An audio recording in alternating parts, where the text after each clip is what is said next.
તો છેલ્લે 28 વર્ષના અનુભવના ભાગરૂપે આજે અમે અહીંયા આ વડોદરાવનમાં મેનમેડ જંગલમાં 5 એકરમાં બનાવેલા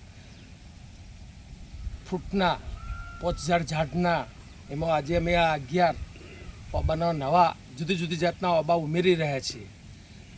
તો એક માણસ પોતાના 70 વર્ષના જીવનમાં 13 ઝાડનો ઓક્સિજનની જરૂર પડતી હોય છે અને બળતા એક ઝાડ બીજું 14.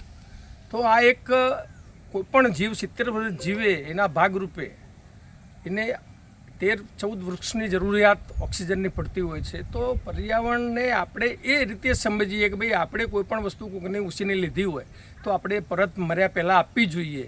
એ ગીતામાંથી માંડીને કુરાનમાંથી માંડીને બધા ધર્મો ગ્રંથોમાં લખેલું છે. તો આપણે આ કુદરત પાસે લીધેલો મફત ઓક્સિજન જો આપણે 13 વૃક્ષો વાવીને એને પરત આપીને જો દેવલોક થઈએ તો આ પૃથ્વી એનું સાચું ઋણ ચૂક્યું કહેવાય. એટલે પર્યાવરણ એટલે બીજું પર્યાવરણ એટલે તો કીડીથી માંડીને હાથી સુધીના બધા જીવોને મનુષ્યને ઈશ્વરે બુદ્ધિ આપી છે.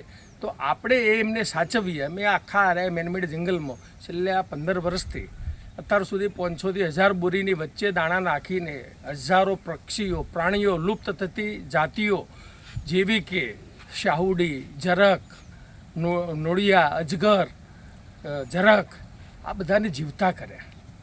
ઉત્તર ગુજરાતમાં પહેલાં અમે ગામડાના ગોદરે જતા તો શિયાળવા બોલતા રાત્રે સંભળાતા. આજે કોઈ શિયાળવું નથી જીવતું રહ્યું.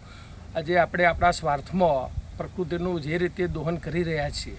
તો આવું અમારું જે વૃક્ષારોપણનું અભિયાન છેલ્લા જે 25થી 28 વર્ષથી ચાલી રહ્યું છે, લાખો કરોડો વૃક્ષો વાવવાનો મોકો ઈશ્વરે એમને આપ્યો છે. તો અમે આ દર 2-4 દિવસે આપને આ રીતે વિડીયો કરીને પર્યાવરણની જાગૃતિ માટેનો છેલ્લે ઘણા આ રાધેશ્યામભાઈ અને ગ્રીન ગ્લોબલ બ્રિગેડના મારા કમાન્ડો જે લાખોની સંખ્યામાં છેલ્લા 12-13 વર્ષમાં બનાવ્યા છે તે તન મન ધનથી મથી રહ્યા છે. બાળકને આપણે પહેલાં નાનપણથી જ જો આપણે આ પર્યાવરણમાં એને જોતરી દઈએ અને એને પર્યાવરણનું મહત્ત્વ સમજાવી દઈએ તો આવનાર પેઢીને પૈસા સાથે સારું પર્યાવરણ આપીએ તો જ આ સાચું પર્યાવરણની સેવા કરી કહેવાશે. ખેડૂતો તો અમારા આ મિશનમાં જોડાયેલા જ છે, પણ આપ પણ પોતાના ઘરે એક તુલસીનો ક્યારો, એલોવેરાનો એક કુંડું ઘરમાં રાખીને ઓક્સિજન અને પર્યાવરણના નાનું કામ કરો એવી આ માધ્યમથી આપ સૌને વિનંતી કરું છું. મારા ગ્રીન ગ્લોબલ બ્રિગેડના લાખો કમાન્ડો આપણે આ વરસાદની સિઝનમાં મેક્ઝિમમ આપણે શપથ લીધા પ્રમાણે એક ઝાડ તો વાવીએ અને વવરાવીએ અને એને ઉછેર કરીએ તો આપણે ખરા ગ્રીન કમાન્ડો. Thank you. આભાર. Green global brigade.